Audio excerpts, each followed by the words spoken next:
Good evening, folks, and welcome to Ridgecrest Talk. I'm Al Huey, along with my partner, Robert Eierman, and our special guest tonight.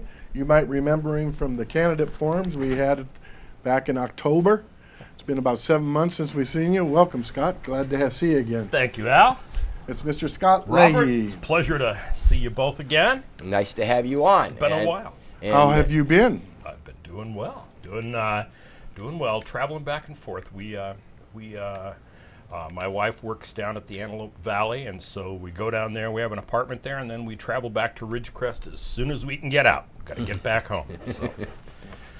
Well, we brought you in because we enjoy talking with you to get the other side, or as Al would say, the wrong side of the argument, the liberal side. Yeah, the guy who doesn't tell you you're right all the time. That's me. So yeah. Happy to be here and happy to do it and happy to talk to my friends out in Ridgecrest. It's a pleasure to be on. So Well, if you had been paying attention to what's been going on here since about February, maybe January even. Yeah, even January. Our show has been talking about water, and in particular the county's land use proposal plan, which was recently passed by a 5-0 vote over in Bakersfield. But both Robert and I were really impressed with the board. They came over for a hearing prior to the vote, a week before it, and what was 7 hours? It was 6 hours of public testimony and then slightly over an hour of their own conversation. So the meeting was 7 hours. And they were so professional and they were so communicative and tolerant of the public. I mean, they did set some timelines, but they routinely went over that. And I only think once did Chairman Couch have to say something to someone, and then it was so kind and nice. Right. And they sat there through all that time, and they were attentive. They were even taking notes, and they set a very high bar, which I think was a great example for our own elected bodies here in Ridgecrest. And then it was followed up, like I said, a week later in Bakersfield when they took the vote with another 4 hours. Yes. So I have to commend them for at least taking the time, and I commend the planning department from what was originally proposed, what they were going to do, Yes. to what they ended up doing. I still didn't like the result, which we But can talk about. comparatively, the Yeah, but it changes was- that were made Yeah. were enormous. We went from a situation where all ag land was going to be rezoned to only ag land larger than 2.5 acres that was not in any way active. It had just been so. And even then, I think there's now a 60 or 90-day period in which anybody that's affected can communicate with the planning department and lobby to get theirs left alone or whatever. The secret of land use plans, and that's one of the things that people neglect, are that there are variances. You can apply for a variance also. So if somebody gets caught, I mean, if they're doing it rationally, if somebody's caught out, but I've got 3 ducks out here and now it's illegal. Well, okay, but you've had your 3 ducks, you're kind of like grandfathered, get a variance or whatever and work with everybody. Look, let's cut to the chase here. Why is the land use plan even being brought up? Because agricultural interests found out they could come over here, stick a well in the ground, and suck water out like crazy, and basically nobody would tell them no. And it alarmed the Navy. It alarmed landowners out in Inyakern particularly. I mean, impacted landowners out there are not happy about that because their wells are going down. Not all of them.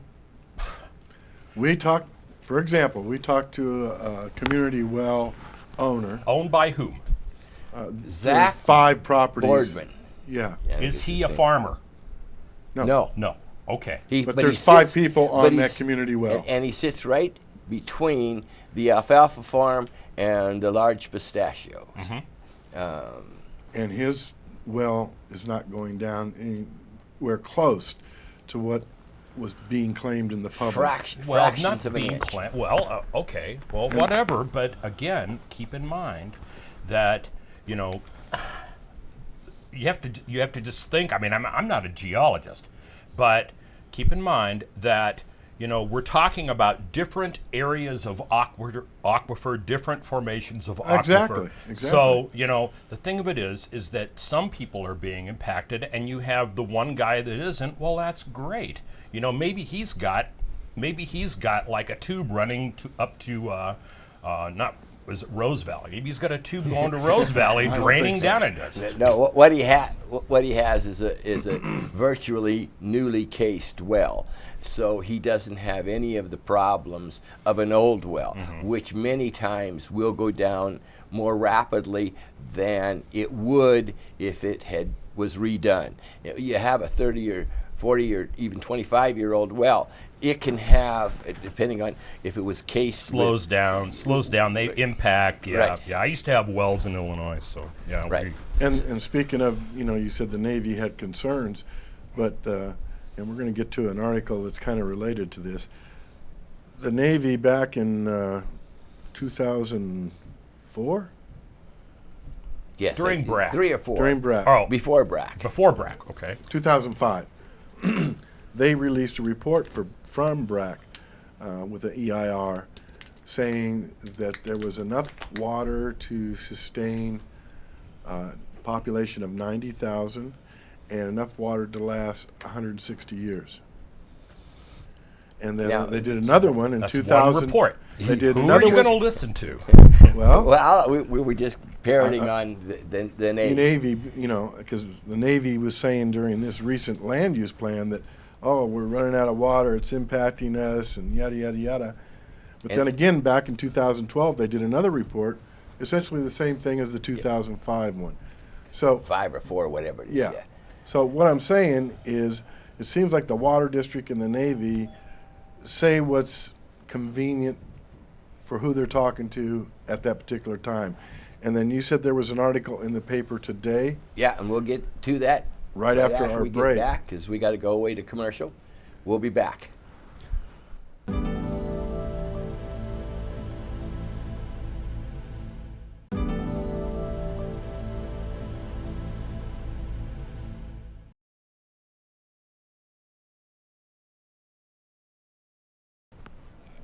And welcome back to the second segment of Ridgecrest Talk this Thursday evening. I'm Robert Eierman, along with my partner Al Huey. And this evening we have a great special guest, Mr. Scott Leahy. Thanks again, Howdy, folks. Thanks again for joining us, Scott. Thank you, gents. And before the break, we were talking about what I'm going to call the hyperbole of the Navy, and in my opinion also the Indian Wells Valley Water District relative to the concept that we're running out of water. Now, I nor anybody else is going to argue that we don't have the level in wells going down, that we're not overdrafting the aquifer. I don't think that's in question. What's in question is how soon do we need to do anything about it, and what should we be doing about it? And the reason I call it hyperbole is, just like Al said, the Navy says, oh yeah, we got plenty of water. And then they come to the meetings and say, oh, look, you guys are encroaching on us. This is a serious issue, and they scare everybody. The Water District was very much for the plan, very much for conserving water, shutting off water usage. Yet, in today's paper, the Water District has a 30-year bond that they took out in 2009. I'm not sure what the bond was for, and I don't think it matters for this discussion. But they have payments on this bond until 2040. And they just got rated AA- from the Fitch report, And in the paperwork that they submitted to get that glorious rating, which I'm pleased that they got, they said, oh darn, I'm not finding it. Oh, the groundwater basin is not adjudicated and is currently overdrafted. Current estimates indicate that this supply is adequate for the next few decades. My point of that is that they were able to give the impression that we were in panic mode. We had Mr. Zadeba on here many times. He's been our most frequent guest, and one of the earlier ones, I practically made him say that we are not running out of water. Okay. Anytime soon. Okay, Robert. Now, look. First of all, you're citing like one document there, one document. I've heard you cite. Who was the doctor that was always? He was the hydrologist. No, he was the hydrologist back in the 80s. Yeah. Dr. Carl Austin. Carl Austin. That's right. Oh, I'm sorry. I thought you said okay. Hoster or Okay, something. I'm sorry. No, I didn't Austin. enunciate. Carl Austin butted heads with Pierre Saint Amand out Yes. here for 20 years, decades, because they each had these individual things. They could both write very convincing reports. It is possible to generate a report and say a lot of things depending upon what your conclusions are and what data feed into the generation of Yeah, the we know that. That's why the Todd report. Right. So there's a Todd report. That's something else. The thing is that you still have to look. What is our long-term outlook in the valley with water? What happens to our long-term outlook in the valley when somebody comes in on ag land and puts in another pistachio farm and doubles or actually adds a third again to as much as we're taking out? Do we take the long-term view and go, wait a minute, let's not be stupid about this? Or do we go, okay, maybe that's not a good idea? I happen to fall into the second camp. And there's one other point I want to get in here before we go on. This is a long known and discussed facet in economics, ecology, and everything else, and it's called the tragedy of the commons. Now, the tragedy of the commons kind of like stems from a Victorian analysis of what used to happen when there was a common grazing area, and you had individuals that had livestock. Each individual made what was a rational choice for that individual to maximize their output by taking cattle and making use of that common area. And so what happened is that, farmer A, farmer B, farmer C. Well, farmer C gets it in his mind, well, wait a minute. The commons is all out here. I can have 3 cattle. And it's common, it's open. You can do anything that you want with it. And so farmer C goes out and gets 3 cattle. The next guy comes along and says, well, I can have 6. On and on. That builds. So what happens is essentially is that the common grazing area is eventually overgrazed and destroyed. Water is an exact analog of that. It is rational for a landowner over in Bakersfield to come over and, hey, there's all this land, I can buy it cheap, I can sink a well, and I can make a ton of money growing pistachios. Mm-hmm. Now, that is a rational use for him. The thing of it is it rational to let the commons be overgrazed? And so that's where this comes in. And I don't think land use is the right way to do it. I think the entire basin ought to be adjudicated. I think the state ought to basically revamp its entire water structure. Isn't that what we're getting ready to do with the GSAs? I think so. So, and one of our arguments is, let's take a pause here and let the GSAs come on board and do what they are supposed to do. Well, and I don't think you disagree with us. We don't know how much water we have. We're in overdraft. Until we have, yes, we are. Until we have a water master out here, then The water master can build upon any sort of land use decision, and by the way, land use decisions can be altered. So they certainly can go back in if it turns out that it wasn't rational or they did something wrong. They can be fixed. Personally, Yeah, I the would like person to will see. have to pay the county to have it rezoned. Oh well. Well, we're going to have to go to break here shortly, but I'm fascinated by your use of tragedy of the commons Yeah. because that's a typical argument, capitalism versus socialism, and showing that socialism doesn't work and that you need to give each their own land. Groundwater is socialist by design. Groundwater is socialist. It just sits down there. We're going to have to continue this after the break. Yes, Yes. we will. It's starting to get interesting, folks. Don't go away.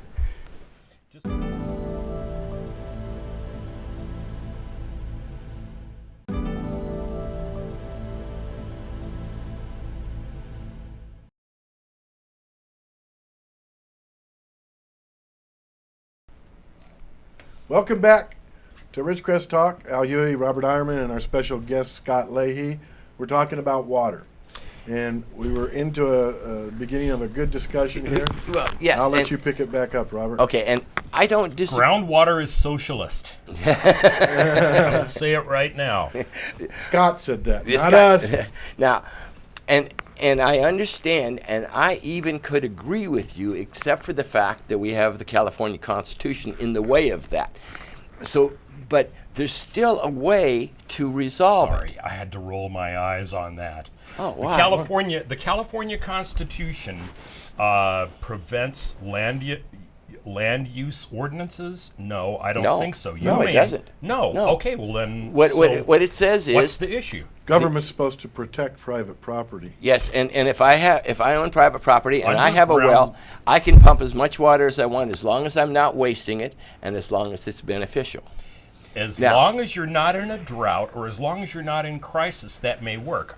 But the problem is, we're not in water fact-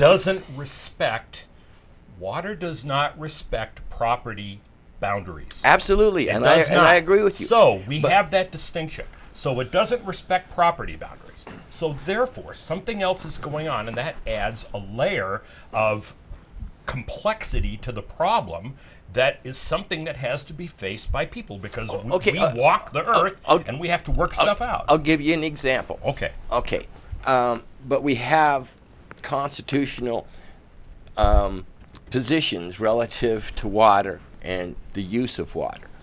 Just like we have constitutional provisions that protect us from unreasonable search and seizure. So if we void the Constitution for this socialist issue of water, then why don't we void the Constitution for the socialist issue of everybody being able to live in peace and not in a crime-infested area? So if we have a area of Ridgecrest that has unusually high crime, drug use, we're going to border off that area only on the map, not in actuality, and we're going to say that now the police or authorities can come into personal property at any time for any reason and search and seize. Okay, please. The thing of it is that I'm not going to go there. I mean, all of these things. Here's the thing: is there a problem? First of all, does our Constitution, at this point in time, prevent management of a common resource, which is what the aquifer under this valley is? Again, No, I will is the answer. restate. The water doesn't confine itself to property lines. No, what I was just trying to say is let's take a solution which is constitutional. Now, we were talking about the tragedy of the commons, and we started with a common area, and we wound up dividing it into individual areas. Now we have the reverse situation. We have individual that we need to convert to a common, okay? And so there's an easy I'm not following you. Okay, there, buddy. we have individual water rights. They're allowed to pump as much water as they need to harvest their crop, okay? But we don't want to go there anymore. We want to have the water being socialist, okay? So the way to resolve that, to convert the private to the common is to say to all those private property owners, we really think that you should acquiesce and allow us to purchase your land. No, that's not true. We are well. Okay. Well, no. I see the point. You said the last two words gave me where you were going to go with this. First of all, I would correct you to say it's not that we're saying to those property owners. We are saying to all of us. Our laws are not speaking simply to the farmer over there. Our laws apply equally, and so it's like, no, if we have to husband a resource that is endangered, then we all do it. And it's like the air above us. We don't own the air. The water underground But doesn't. you're taking a giant leap there. Water that is in danger. What proof is there? Well, right now, I would say that the proof is the Todd report, which I'll counter that with Carl Austin. That's fine. And Carl, Dr. Austin, my respects to you, sir, but Dr. Austin is gone. That report was done in the 1980s. The Todd report was done by a firm. With no new research, by the way. Well, actually, I don't know if that's the case or not. I won't No, they concede didn't use that. any new research. Honest and true. But all I'm saying is, No well monitoring, no active well monitoring was They done. just used data that was already out there. Okay, well that's all right. I mean, still, the thing about it is that they have the computer Selective, resources. selective data. They have the computer resources, and we have far more sophisticated modeling technology available to us today than we did in the 1980s. Oh, and I agree. anybody who I works agree. in tech knows that. So in any case, I mean, if you want to impeach the report, do so. But the thing is that I tend to be on. This will strike you as weird. I tend to be on the conservative side when we start talking about the depletion of something that will affect everybody's property value. and what I'm trying if it grows dry out here, we're all going to lose. and what I'm trying to say to you is, I agree with you. I just want it to be done in a constitutional way. Now, what's the problem with us, the members of the Indian Wells Valley Water District, to self-tax ourselves, to create a fund to go out there and buy all of the property that is currently used for pistachio and alfalfas, and then we can not use that water, and we can, quote, save it for ourselves. Well, I think that actually what may well happen is that we may get a water master out here, and he may condemn We them. will. We will. And if the drought in the state gets worse, But we're yes, not and then impacted. it'll be We're not impacted by the drought. We got groundwater. now we do. And if you listen to Dr. Decker, the water that falls today isn't going to be in that basin for 10,000 years. So it doesn't make any difference. I'm not really going to plan out 10,000 years to save my. This is a multi-layered problem, and it doesn't just include conservation. It includes conservation. It includes other technical and possibly land or water transport things that may have to be done throughout the state of California. yes. Absolutely. People have to keep their minds open that we may end up with. I got to get this in before you Go. leave. Quick. Your governor, I'm sure you adore him. I do. I love it. Is punishing you, the citizen of Ridgecrest, and letting the farmers pump all they want. How's that make you feel? Well, Quick. no, he's not, because right now the land use has been done. Well, we're out of time. We're going to have you back. Yeah. Okay? I'd love to come back. You guys are fun. so, All right. So are you. Join us here next week on Thursday night, Ridgecrest Talk. Have a good evening, folks. See you then. Bye. Thank you.